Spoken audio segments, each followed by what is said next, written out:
जात पात, ऊंच नीच, छुआछूत, भेदभाव, ये इस देश को गुलाम करने की सबसे बड़ी बीमारी है। और भ्रष्टाचार, अगर इसी तरह से जात पात में बटे रहे और भ्रष्टाचारियों के चुंगल में चलते रहे तो ये देश दोबारा फिर गुलाम हो जाएगा। मैं दावे से कह सकता हूं। बहुत जुल्म की बात है। इलेक्शन होता है, थोक के भाव में शराब, पैसा,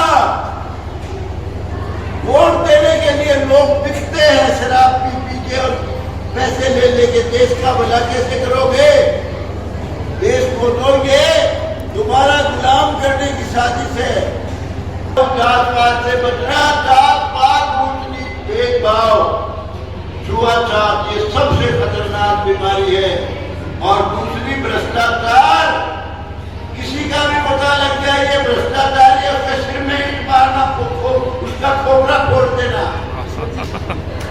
उसका बहिष्कार करना, चाहे आपका बाप हो, भाई हो, चाचा हो, ताऊ हो।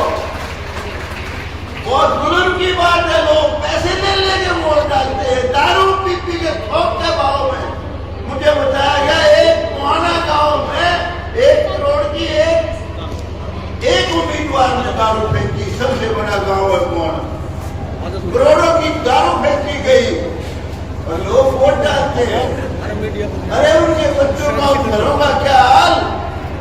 1-1 साल की दारू जमा कर दी, वो तो जिंदा ही मार के उनके परिवार, उनके बच्चे को, उनकी बीवियां रोएंगी, उनके बच्चे तड़प तड़प के मरेंगे।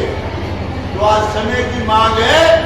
एक तो जात पात सिर्फ 2 है, तीसरी है ही नहीं। अच्छा इंसान बड़ी जात का है, ऊंची जात का है, चाहे किसी जात में पैदा हुआ, गरीब से गरीब जाति में पैदा हुआ, अगर अच्छा इंसान है तो ऊंचा इंसान है, ऊंची जाति का आदमी है। और इतना ही महान प्रकांड पंडित के घर में पैदा हुआ जो कहता हम ऊंची जाति के, अगर वो बेईमान है, भ्रष्टाचारी है, कपट्टा है, गंदा है, सबसे नीची जात का वो। इसलिए जात पात के चक्कर में मत पड़ना।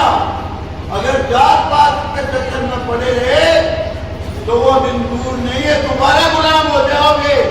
अंदाजा लगाओ कहां से कहां पहुंच गए देश।